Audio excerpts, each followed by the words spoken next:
السلام علیکم ورحمۃ اللہ وبرکاتہ۔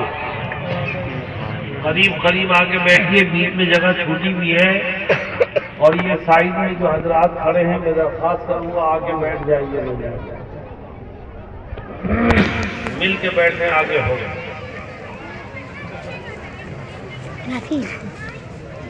درود شریف پڑھ لو ہے، اللہم صلی علی محمد وعلی آل محمد كما صليت على إبراهيم وعلى آل إبراهيم إنك حميد مجيد۔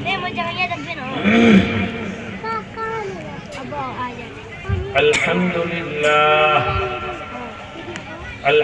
لله نحمده ونستعينه ونستغفره ونؤمن به ونتوكل عليه ونعوذ بالله من شرور أنفسنا ومن سيئات أعمالنا، من يهده الله فلا مضل له ومن يضلله فلا هادي له، ونشهد أن لا إله إلا الله وحده لا شريك له، ونشهد أن سيدنا ونبينا وشفيعنا وسندنا ومولانا محمدا عبده ورسوله صلى الله تعالى عليه وعلى آله وصحبه وبارك وسلم، أما بعد،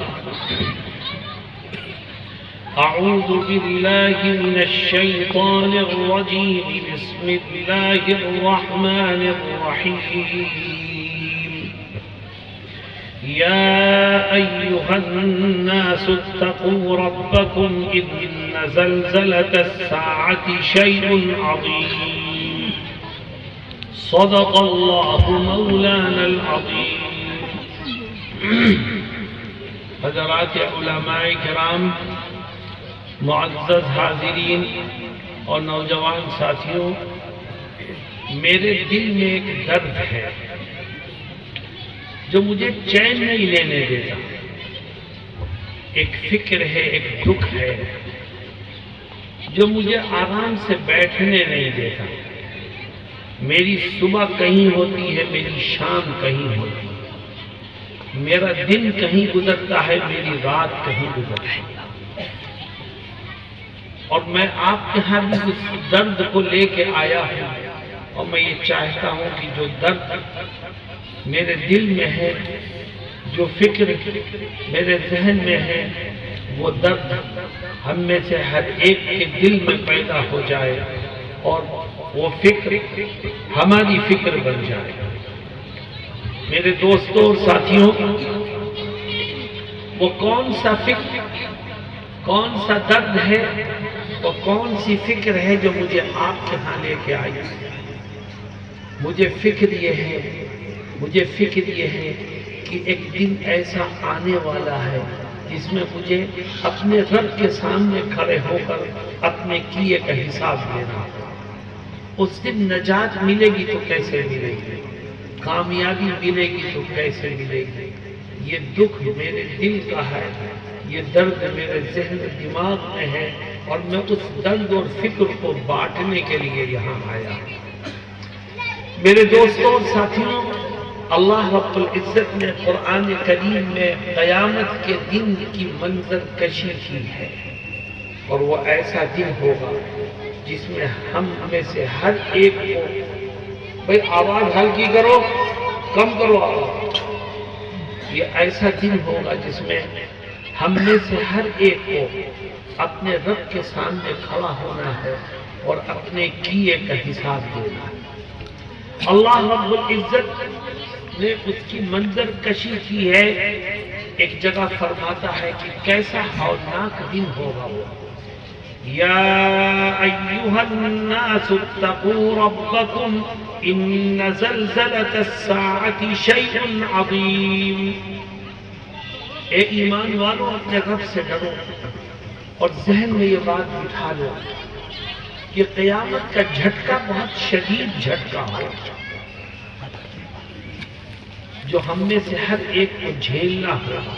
جو زندہ ہوں گے وہ بھی جھیلیں گے، اور جو مر چکے ہوں گے وہ بھی قیامت کے دن زندہ ہو کر اس کو جھیلیں گے۔ کتنا خطرناک دن ہوگا وہ۔ اللہ آگے اس کی منظر کشی کرتا ہے، فرماتا ہے یوم ترونها تذهل كل مرضعة عما ارضعت۔ اس دن اتنا خوف اور اتنی دہشت ہوگی کہ خوف اور دہشت کی وجہ سے دودھ پلانے والی عورتیں اپنے دودھ پیتے بچوں کو بھلا بیٹھیں، اور کتنا خوف ہوگا۔ وَتَضَعُ كُلُّ ذَاتِ حَمْلٍ حَمْلَهَا، اور اتنا خوف اور اتنی دہشت ہوگی کہ حاملہ عورتیں خوف اور دہشت کی وجہ سے اپنے حمل کو ضائع کر بیٹھیں۔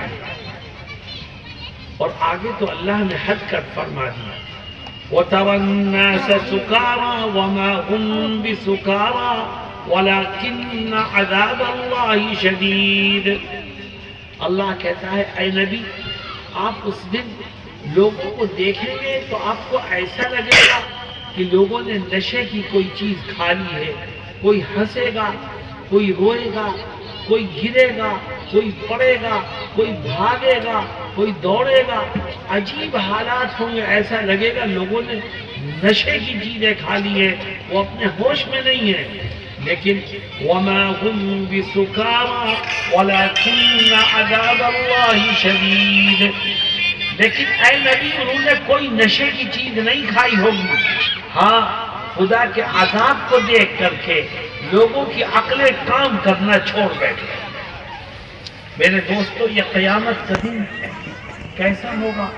یہ سورج جو آج ہم سے کروڑوں میل دور ہے، اور دوپہر میں اس سورج میں کے نیچے کھڑا ہونا مشکل ہو جاتا ہے، قیامت کے دن یہ سورج صرف 1 میل کے فاصلے پر آگ اگل رہا ہے۔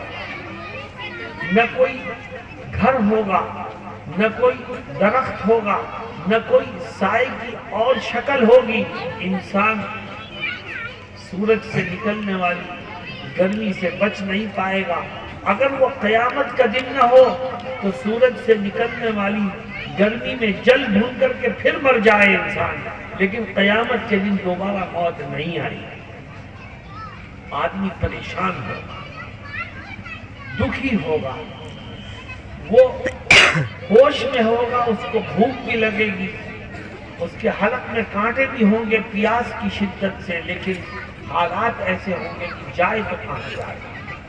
اور کتنا لمبا دن ہوگا، یہ 24 گھنٹوں میں ختم نہیں ہوگا۔ اللہ رب العزت قیامت کے ایک دن کی لمبائی کو بیان کرتا ہے، فرماتا ہے تعرج الملائکۃ والناس الیہ فی یوم کان مقدارہ 50,000 سنہ۔ اللہ کہتا ہے وہ قیامت کے ایک دن کتنا بڑا ہوگا؟ اے انسانوں، تمہارے دنوں کے حساب سے وہ ایک دن 50,000 سال کے برابر کا ہوگا۔ جس دن خدا کے سامنے تمہیں کھڑا ہوگا، جہاں کوئی سایہ نہیں ہوگا، جہاں کوئی کسی کو پہچانتا نہیں، آدمی ایک دوسرے کو دیکھے گا، پہچانے گا، لیکن کوئی کسی سے بات نہیں کرے گا۔ وَلَا يَسْأَلُ حَمِيمٌ حَمِيمًا يُبَصَّرُونَهُمْ۔ ایک دوست، ایک جانکار دوسرے کو دیکھے گا، پہچانے گا، لیکن کوئی کسی سے خیریت نہیں پوچھے گا، کیونکہ ہر ایک خود پھنسا ہوا ہوگا۔ میرے دوستوں، کسی کی اس مجمع میں کسی کی عمر 60 سال ہے، کسی کی 50 سال ہے، کسی کی 30 سال ہے، کسی کی 40 سال ہے۔ یہ بتاؤ کہ آج تک کی مدت میں کبھی ہمارے دلوں میں قیامت کے دن کا خوف پیدا ہوا ہے کہ نہیں؟ جب خوف پیدا نہیں ہوگا، فکر نہیں ہوگی، تو اس دن کی بربادی سے بچنے کی انسان تیاری کیسے کرے گا؟ تیاری تو وہی کرے گا جس کے دل میں خوف ہوگا، جس کے دل میں ڈر ہوگا۔ ایک دن حضرت ام المؤمنین عائشہ صدیقہ رضی اللہ عنہا نبی کریم صلی اللہ علیہ وسلم کے پاس بیٹھی تھی، ان کے آنکھوں سے آنسو جاری ہو گئے، اچانک آقا کی نظر ان کے چہرے پر پڑی تو دیکھا آنسو ٹپک رہے. فرمایا ما یبکی کی یا عائشہ، اے عائشہ کیوں روتی ہو؟ کس وجہ سے تمہارے آنکھوں سے آنسو نکلنے لگے؟ تو ام المؤمنین کہتی ہیں کہ آج ہم آپ کے پاس بیٹھے ہیں لیکن میرے ذہن میں قیامت کا منظر آ گیا جہاں کوئی کسی کو پوچھے گا نہیں اور جہنم کی آگ پوری قوت سے بھڑک رہی ہوگی اور کوئی کسی کو پہچاننے کو تیار نہیں ہوگا. بس قیامت کا منظر میرے ذہن میں آیا تو اے آقا میرے آنکھوں سے آنسو نکل گئے. یہ آنسو کس کی آنکھوں سے نکل رہے ہیں؟ اللہ اکبر، ام المؤمنین کی آنکھوں سے نکل رہے ہیں. جناب رسول اللہ صلی اللہ علیہ وسلم کی وہ زوج مطہرہ جس کے تقدس اور پاک بازی کے لیے قرآن میں پورا ایک رکوع نازل ہوا، قیامت کی فکر سے اس کی آنکھوں سے آنسو نکل گئے. آپ نے ان کی بات کو سن کر کے جواب میں جو کہا میں وہ جواب آپ کے سامنے پیش کروں، لیکن میری ایک شرط ہے اور وہ شرط یہ ہے کہ یہ عہد کرو کہ جو کچھ سنو گے اس پر عمل کرو گے. زور سے بولو بھائی، آواز نہیں آ رہی. آپ نے جواب میں کیا فرمایا؟ فرمایا ہاں اے عائشہ، قیامت کے دن 3 موقع ایسے ہوں گے جن میں کسی کو کسی اور کی فکر نہیں ہوگی، ہر ایک کو صرف اپنی فکر. 3 موقع ایسے آتے ہیں. لیکن میرے دوستو یاد رکھو اس دن کی فکر کسی کے کوئی کام نہیں آئے گی. اگر فکر کرنی ہے تو آج کرنا. وہ 3 موقع ہیں کیا؟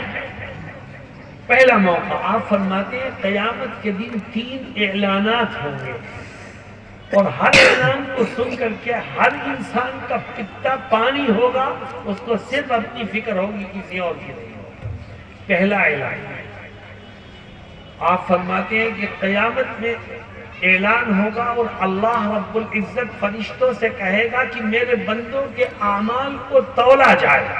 بس جیسے ہی اعمال کے وزن کا اعلان ہوگا ہر ایک کو اپنی فکر ہوگی. نہ باپ اولاد کو پہچانے گا، نہ اولاد ماں باپ کو پہچانے گی، نہ بھائی بہن کو پہچانے گا، نہ بہن بھائی، ہر ایک کو اپنی فکر ہوگی.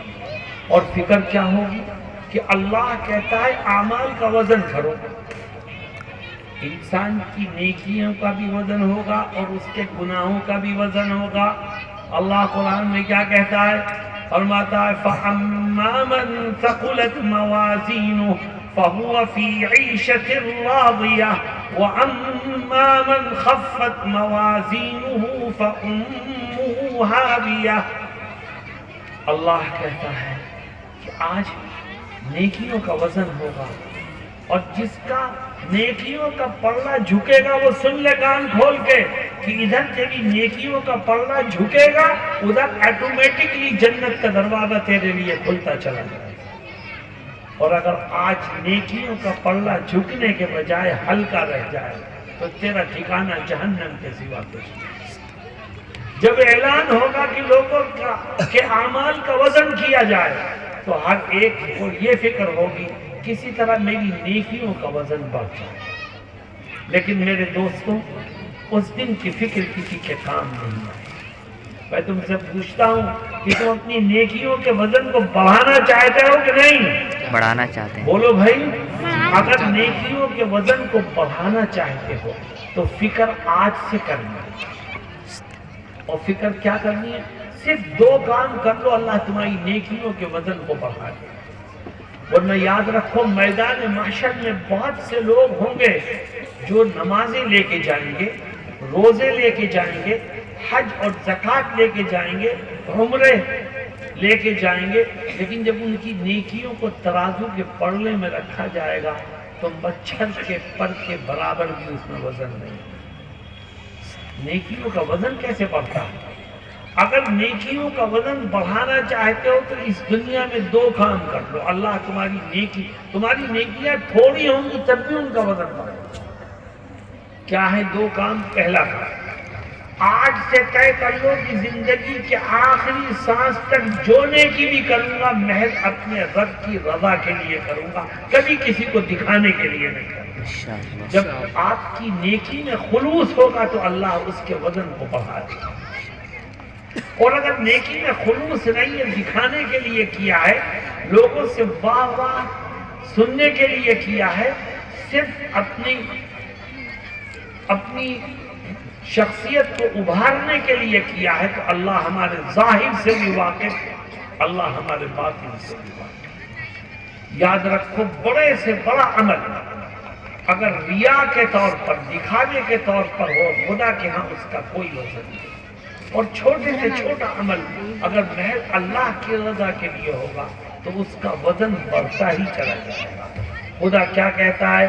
فرماتا ہے من كان يريد حرث الآخرة نزد له في حرثه ومن كان يريد حرث الدنيا نؤته منها وما له في الآخرة من نصيب۔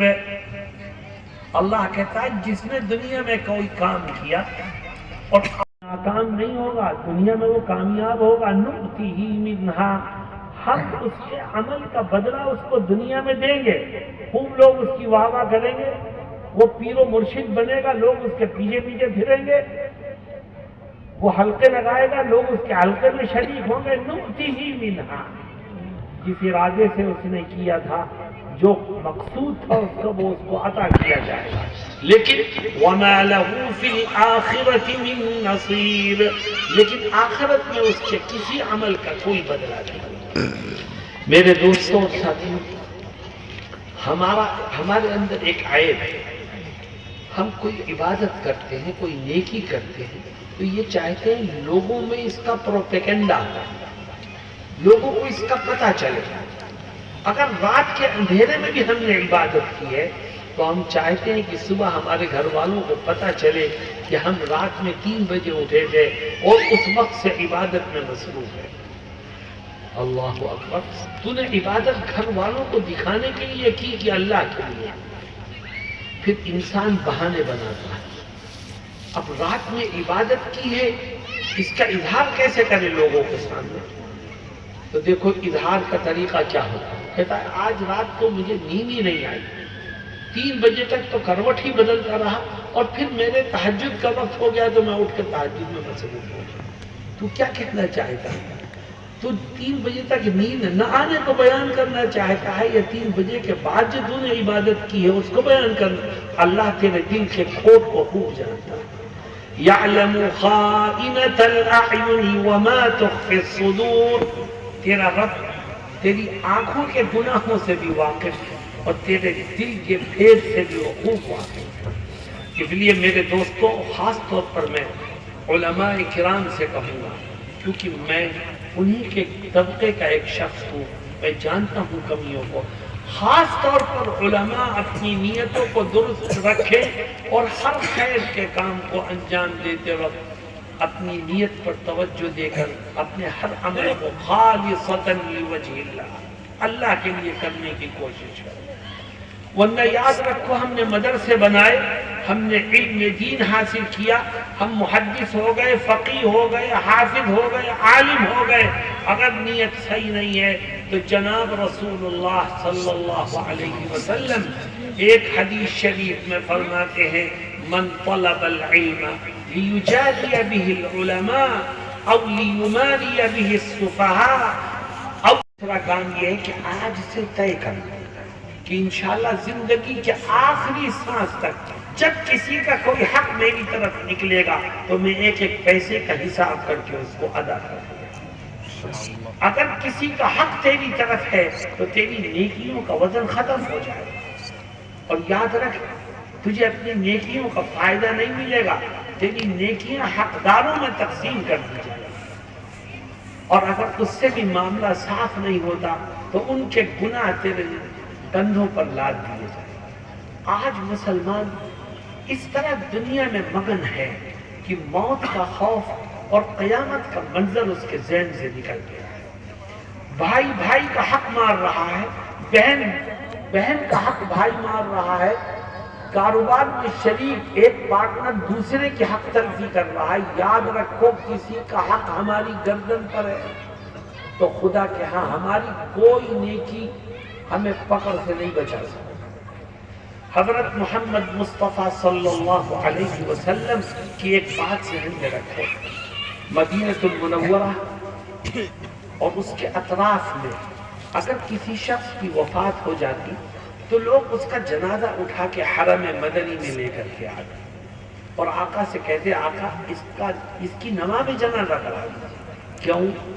صحابہ کو یقین تھا کہ جس کی نماز جنازہ آقا پڑھا دیں اللہ اس کی مغفرت کرے۔ لیکن آقا کا معمول کیا تھا؟ آپ نماز جنازہ شروع کرنے سے پہلے پوچھتے کہ اس مرنے والے کی گردن پر کسی کا حق تو نہیں ہے، کسی کے پیسے تو اس کی طرف نہیں ہے، کسی کی زمین تو اس کی طرف نہیں ہے، کسی کا قرض تو اس کے اوپر نہیں ہے۔ اگر معلوم ہوتا ہے اس کی گردن پر کسی کا حق ہے آپ پیچھے ہٹ جاتے ہیں، فرماتے تم اپنے ساتھی کی نماز پڑھ لو، اس کو دفن کرو۔ علماء نے لکھا ہے کہ آقا نماز پڑھنے سے انکار کر دیتے تھے، نماز پڑھانے سے۔ کیوں؟ اس سے ایک بات سمجھ میں آتی ہے کہ جو کسی کا حق مار کے دنیا سے جائے وہ اس نے اتنا بڑا پاپ کیا ہے، اتنا بڑا پاپ کیا ہے، اتنا بڑا پاپ کیا ہے کہ نبی کی دعاؤں سے بھی اس کی مغفرت نہیں ہو سکتی۔ تو آپ منع فرما دیا کرتے تھے میں اس کی نماز جنازہ نہیں پڑھوں۔ میرے دوستو، اگر یہ چاہتے ہو کہ قیامت کے دن آپ کی نیکیوں کا وزن بڑھ جائے تو آج سے اس کی کوشش کرو، اور کوشش میں یہ دو کام کر لو۔ پہلا کام یہ کہ جو نیکی کرو محض اللہ کی رضا کے لیے، اور دوسرا کام یہ کہ جب کسی کا کوئی حق نکلے تو ایک ایک پیسے کا حساب کر کے اس کو ادا کرو۔ تو بھائی عمل کریں گے اس پر انشاءاللہ۔ دوسرا اعلان، حضرت نبی کریم صلی اللہ علیہ وسلم فرماتے ہیں کہ اے عائشہ، میدان محشر میں ایک اور اعلان ہوگا جس کو سن کر کے ہر ایک کی سٹی پٹی گم ہو جائے گا، ہر ایک صرف اپنی فکر میں رہے گا، دوسرے کی فکر اس کے ذہن سے نکل جائے گا۔ یہ اللہ کے نبی وہ دوسرا اعلان کیا ہو؟ آپ فرماتے ہیں کہ اللہ رب العزت فرشتوں سے کہے گا، اعلان فرمائے گا کہ میرے بندوں کے نام اعمال کو تقسیم کر دو۔ بس نام اعمال کی تقسیم کا جیسے یہ اعلان ہوگا ہر ایک کو اپنی فکر کھائے جائے گا۔ فکر کس بات کی ہوگی؟ فکر اس بات کی ہوگی کہ نام اعمال ہاتھوں میں آئے گا، کسی کے سیدھے ہاتھ میں آئے گا، کسی کے الٹے ہاتھ میں آئے گا۔ اور یاد رکھو جس کے سیدھے ہاتھ میں آ گیا اس کے لیے نجات کی راہیں کھلتی چلی جائیں گی، اور جس کے الٹے ہاتھ میں آیا وہ برباد ہوگا، تباہ ہوگا، جہنم کا کنڈا بنے گا۔ نام اعمال کی تقسیم کا جیسے یہ اعلان ہوگا ہر ایک کو یہ فکر ہوگی کہ کاش میرا نام اعمال مجھے سیدھے ہاتھ میں مل جائے۔ لیکن یاد رکھو اس دن کی فکر کی